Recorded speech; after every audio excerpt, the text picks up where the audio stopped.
가끔 비행기를 탈 때에 무중력 상태에 들어가는 것을 경험할 때가 있습니다.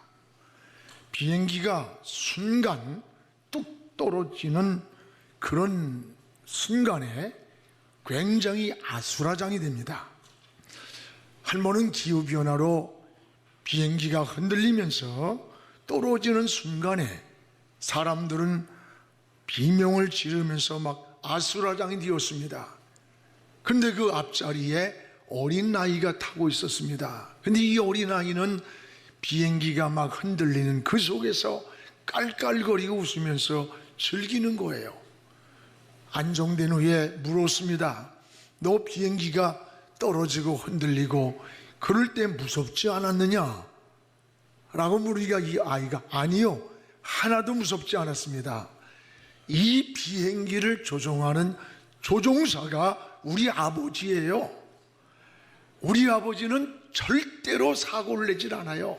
절대 비행기가 안 떨어져요 라고 고백을 하더랍니다.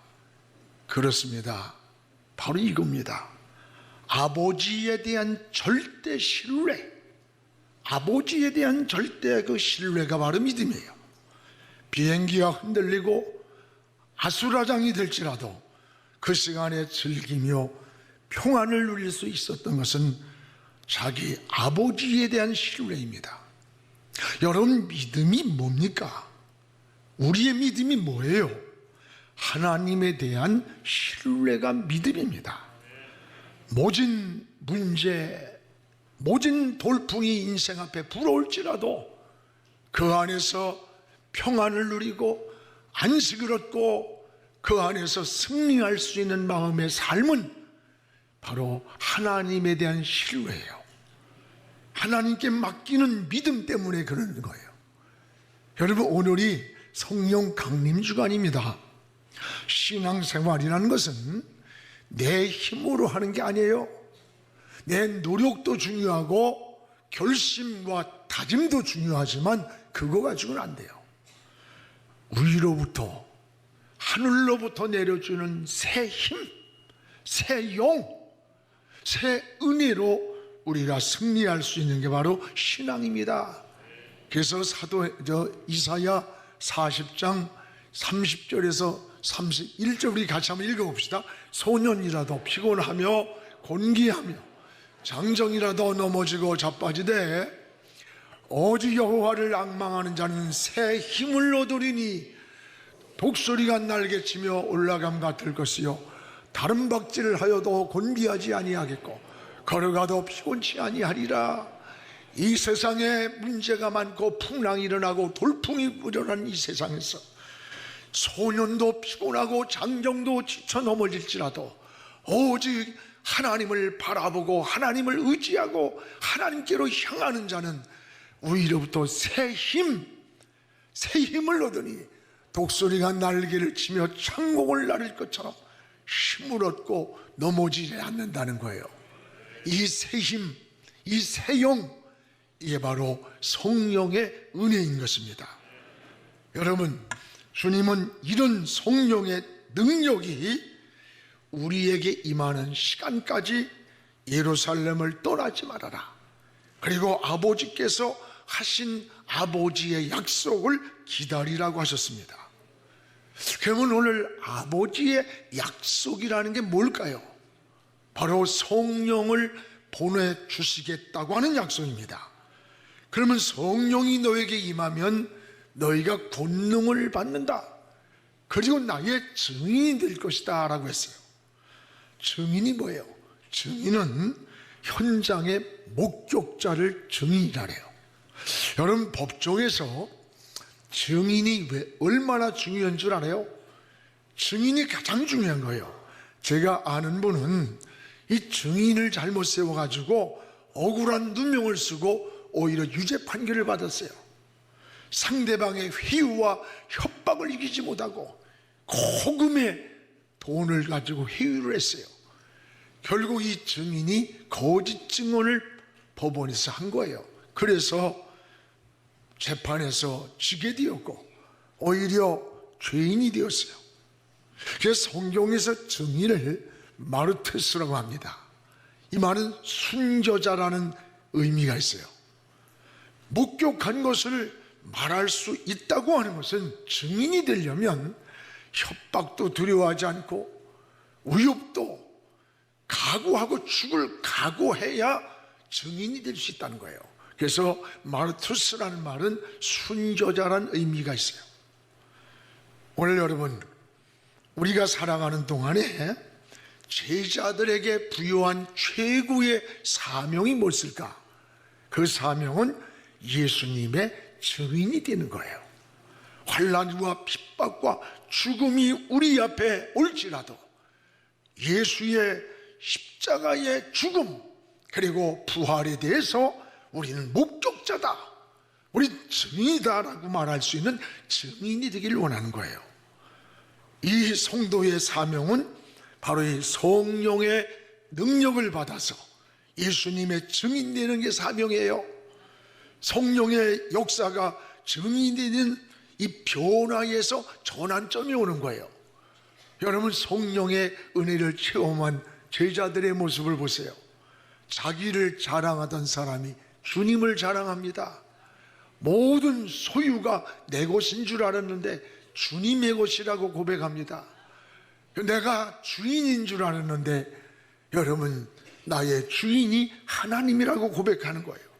자랑하는 가치관이 다르고 주인이 다르고 또 그리고 소유의 개념이 달라졌어요. 오늘 우리는 교회의 탄생도 오순절이라고 하는 성령을 통해서 초대교회가 시작이 된 거예요. 그래서 교회의 주체는 누구냐? 건물이 아니에요. 교회의 중심의 본질은 오직 성령입니다. 그러므로 여러분, 성령이 임재하는 오늘 예배를 드려야 돼요. 우리의 기도 가운데, 예배 가운데, 우리의 찬양 가운데 성령의 임재함이 있는 예배를 드려야 돼요. 성령의 감동을 따라 봉사하고 섬기는 삶을 살 때 이게 진정한 교회의 본질이요, 하나님의 은혜인 것입니다. 우리는 다시 사도행전으로 돌아가야 돼요. 사도행전을 성령행전이에요. 성령행전이라 해요. 오순절 성령의 역사는 사도행전 28장으로 끝나는 것이 아니라 오늘도 계속 오순절의 성령의 역사는 진행되는 줄 믿으시기를 축복합니다. 오늘 여러분, 주님은 이 은혜의 통로가 임하기까지 우리에게 세 가지를 제시하셨어요. 무엇보다 하나는 따라봐요. 예루살렘을 떠나지 말고 아버지의 약속을 기다리라.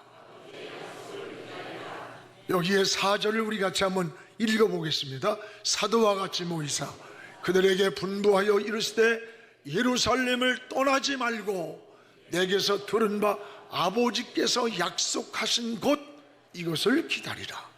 두 가지, 예루살렘을 떠나지 마라, 그리고 아버지가 약속한 그것을 기다리라는 겁니다. 왜 주님은 이 예루살렘을 떠나지 말라고 하셨을까? 구속사적인 그런 의미에서 예루살렘은 대단히 의미가 있는 곳입니다. 구약시대에 아브라함이 이삭을 바쳤던 곳이 예루살렘이에요.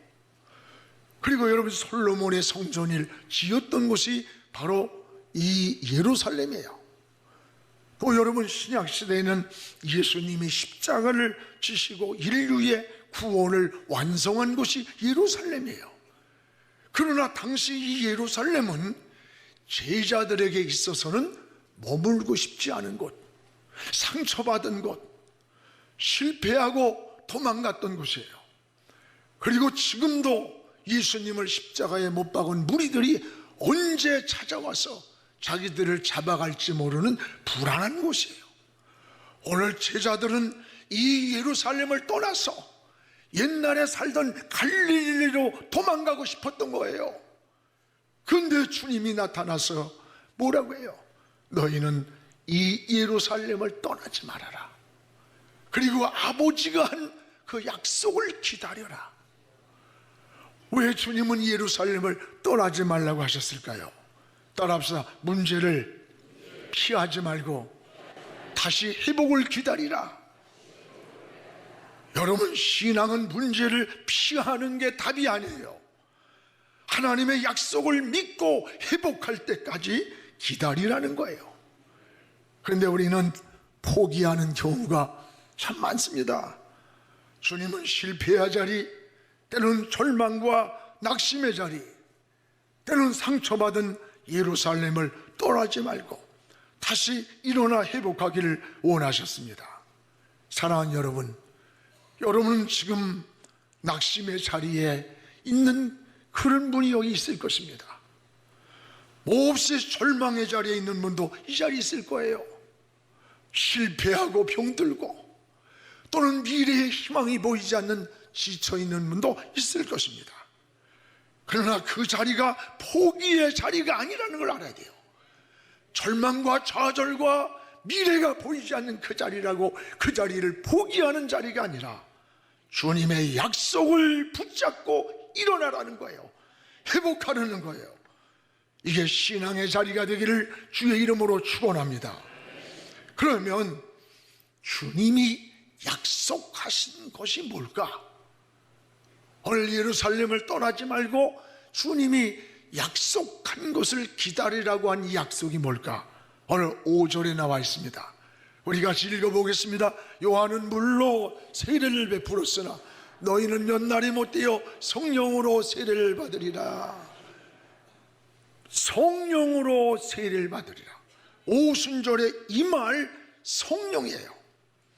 바로 약속한 성령의 임재를 기다리라는 거예요. 그리고 성령이 임할 때 너희가 권능을 받는다. 그리고 너희가 예수의 증인이 되리라고 하는 약속이에요. 그래서 이 성령이 너에게 임하는 시간, 그때를 기다리라는 거예요.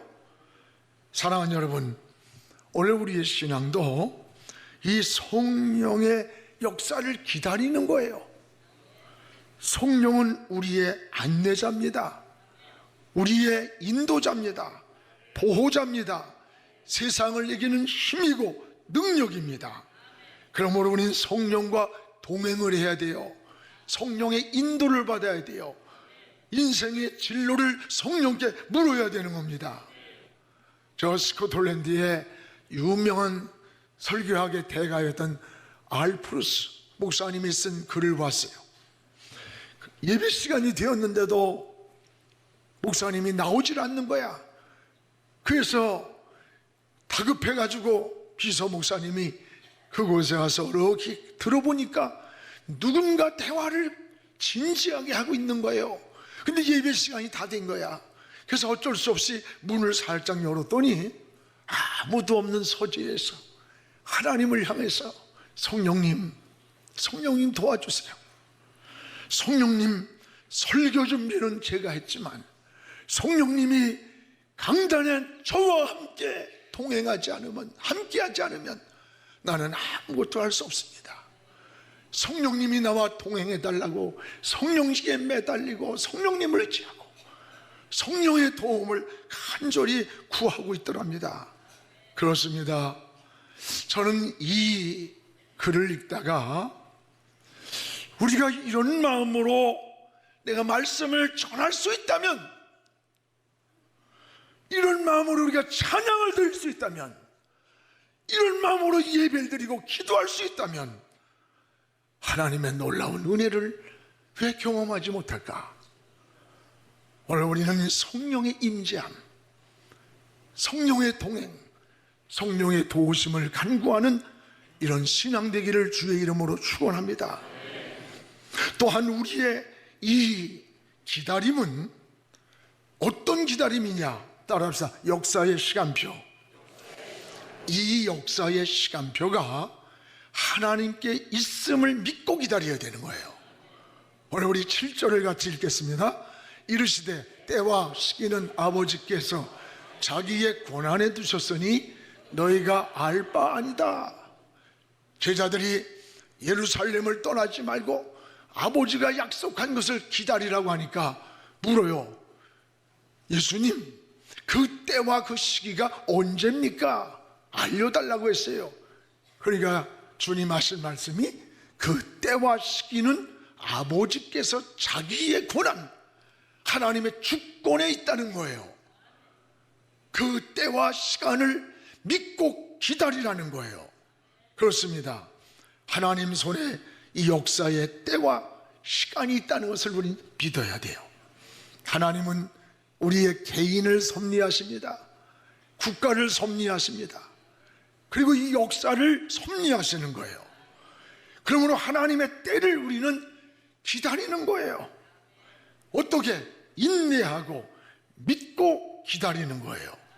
그런데 많은 사람들이 신뢰의 부족, 인내하지 못하고 기다리지 못해서 실패하는 경우가 얼마나 많아요. 오늘 사랑하는 여러분, 오늘 우리는 기다리는 겁니다. 좀 더 참는 겁니다. 좀 더 인내해야 됩니다. 왜? 하나님의 시간표가 있기 때문입니다. 그 시간표의 때와 기한은 우린 모릅니다. 하나님의 약속을 붙잡고 주님 앞에 엎드린 거예요. 오늘 하나님의 약속을 붙잡고 달려가는 여러분들 되기를 주님의 이름으로 축복을 합니다. 그래서 하나님이 우리 인간에게 주신 세 가지 비밀이 있습니다. 하나님만 아시는 거. 여러분, 하나님은 죽음이 비밀이에요. 죽음의 시간은 아무도 모르고 살아갑니다. 어떤 사람은 아주 오래 살 것 같은데 어느 날 죽었다고 통보가 와요. 어떤 사람은 금방 죽을 줄 깔딱깔딱 하는데 질기게 안 죽어. 죽음은 하나님만이 아는 시간표예요. 또 하나는 뭘까요? 재림의 시간이 비밀이에요. 언제 올지 모르나 우리 주님 반드시 다시 오십니다. 그러나 언제 오실지는 아무도 모릅니다. 하나님만 아시는 비밀이에요. 또 하나는 기도의 응답의 시간이 비밀입니다. 여러분, 오늘 기도가 잘 됐다고 해서 하나님이 응답했다. No. 어느 때는 너무 몸이 피곤하고 지쳐가지고 그저 기도하다가 하나님 응답 안 했을 거야. No. 아니에요. 그건 여러분의 기분이고 환경일 뿐이에요. 하나님의 시간표가 있습니다. 하나님의 때가 되면 이루어지는 겁니다. 사랑하는 여러분, 여러분 무엇이 빨리 안 이루어졌다고 낙심하고 있습니까? 절망하고 있습니까? 포기하려고 합니까? 포기하지 마십시오. 일어서시기 바랍니다. 인내하시기 바랍니다. 기다리시기 바랍니다. 더 참고 승리하기를 주의 이름으로 축원합니다. 또한 따라가 성령이 임할 때 그리스도의 증인이 되는 것이다. 여러분, 그리스도의 증인은 우리 힘으로 하는 게 아니에요. 의지로 되는 게 아니에요.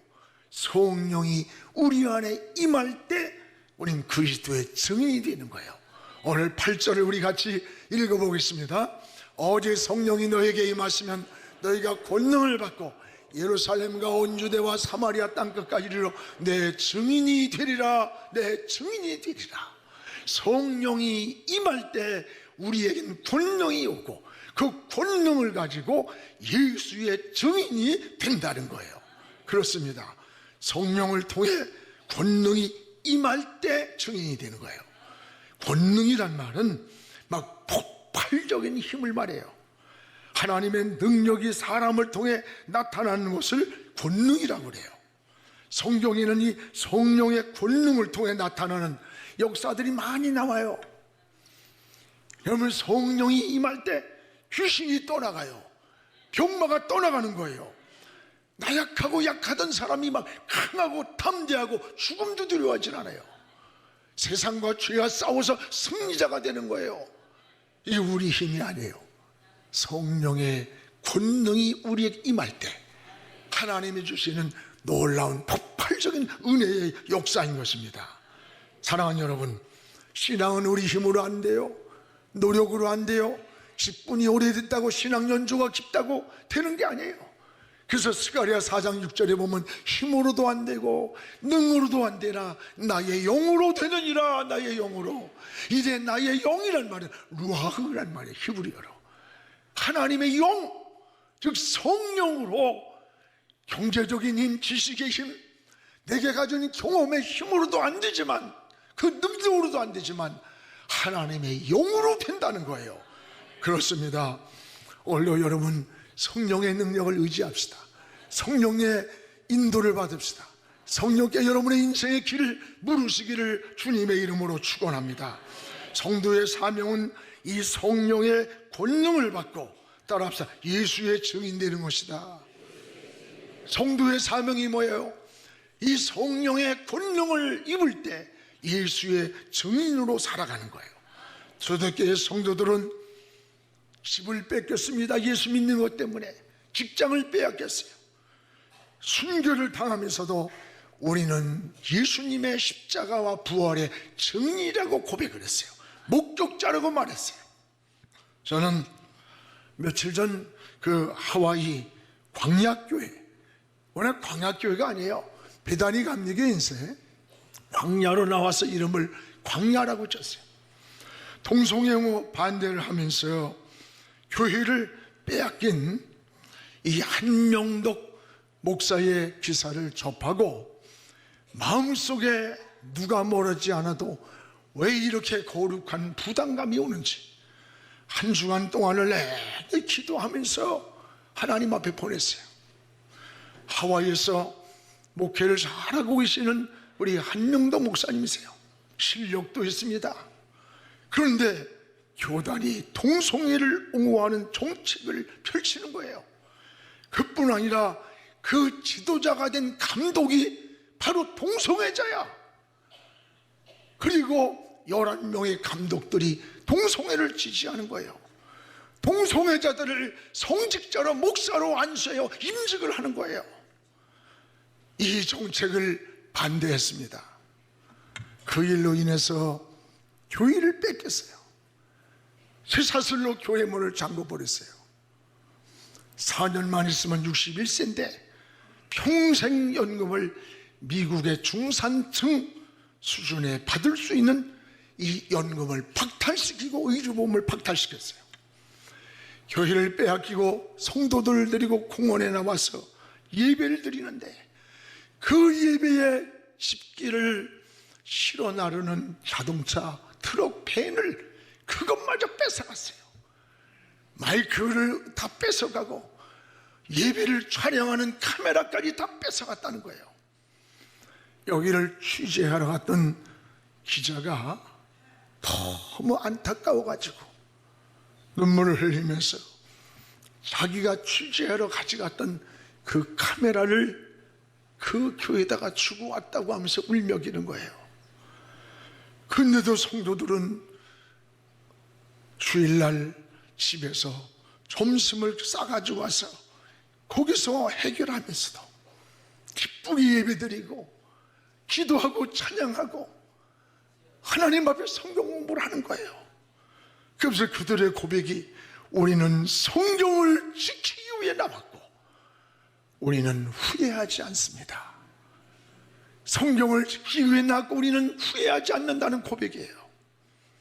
어제 제가 그 한명덕 목사님과 전화 통화를 하면서 같이 기도를 했어요. 육신의 안일만을 생각한다면 적당히 눈을 감고 넘어갈 수 있는 일이에요. 적당히 모른 척하면 돼. 넘어갈 수 있는 일이에요. 그러나 성경을 지키기 위해, 믿음을 지키고 신앙을 지키기 위해서 모든 걸 포기했다는 거예요. 성경을 지키기 위해 가슴에 막 비수같이 박혀요. 믿음을 지키고 신앙을 지키기 위해서. 여러분, 쉬운 일이 아니에요. 100여 명의 성도들과 이 한명덕 목사님의 이 고백에 제 가슴속이 막 찌릿찌릿하는 거예요. 저분들이 진정한 영의 사람이다. 저게 성령의 사람이다. 말로 하는 것이 아니라 저들이 그리스도의 바로 증인이다. 성경을 지키기 위해, 신앙을 지키고 믿음을 지키기 위해 모든 것을, 평생을, 인생의 노후를 편안히 살 수 있는 것까지 버리고 이곳을 나왔다고 하는 그 말에 그냥 눈물이 나고 가슴이 뭉클하더라고요. 여러분, 피가 모자란다고 물을 섞을 수는 없어요. 이제 우리 한국교회가 고난받는 이런 교회를 방치하면 안 돼. 함께 해야 합니다. 한국교회가 진리를 지키는 일에 외면해서는 안 돼요. 우리가 무슨 교회가 크냐 뭐냐 몇만 명, 이게 뭐 이렇게 대단해요? 뭐 이렇게 잘나서 주신 겁니까? 이때를 위하여 항상 저는 강도 만나 신음하고 있는 그 사람을 지나가던 여러분, 레위, 제사장 같은 인간들 다 외면했지만 사람들이 알아주지도 않던 사마리아인이 그를 데려다가 상처를 싸매주고 그를 치유해주는 것, 누가 진정한 이웃이냐? 주님의 말씀 아니에요. 오늘 한국교회가 외면하면 안 됩니다. 거룩한 부담을 느끼고 함께 관심을 가져야 된다고 깨달아져요. 사랑하는 우리 영안의 성도 여러분, 사람의 힘으로 뭘 할 수 있어요? 우리가 직분으로 합니까? 경험으로 합니까? 아니에요. 성령님이 도와줘야 돼. 성령이 함께 해야 돼. 성령의 능력을 힘입을 때만이 이 세상을 이길 수 있어요. 죄를 이길 수 있어요. 신앙을 지킬 수 있어요. 믿음을 지킬 수 있어요. 이 성령 강림 주간에 성령님, 나를 도와주세요. 성령님, 나와 함께 해주세요. 나의 길을 인도해 주세요. 성령께 길을 물으는 우리 모두가 될 때만이 승리할 수가 있습니다. 우리의 사명이 뭡니까? 우리는 성령 받아 여러분 예수님의 증인이 되는 거예요. 예수님 전하는 거예요. 성령의 능력을 주신 목적이 뭐예요? 예수의 증인 되라고 주셨어요. 어렵다고 예루살렘을 떠나는 것이 아니라 여러분, 성령의 능력을 힘입고 예수의 증인이 되기를 축복합니다. 예루살렘은 가장 가까운 곳이에요. 너희는 성령이 임하면 권능을 받고 예루살렘, 유다, 사마리아라 했어요. 증인이 되라. 예루살렘은 가장 가까운 여러분의 가정이에요. 여러분의 이웃이에요. 여러분의 주변이에요. 그 다음에는 유대를 향해 나가야 되는 거예요. 유대는 민족의 복음화예요. 이 복음을 향해서 끝없이 복음을 전해야 되는 거예요. 더 나가서 사마리아 땅끝은 세계 선교라고 볼 수 있어요. 성령의 능력을 받아서 예수를 전하는 증인의 삶을 살아가는, 그래서 저는 이제 성령 강림 주간을 통해서 앞으로 성령에 대한 설교를 끊임없이 외치면서 성령의 도움을 구하고 성령님의 인도를 받고 성령과 동행하고 성령께 길을 묻는 이런 시간들이 우리 모두가 되기를 주의 이름으로 축원합니다.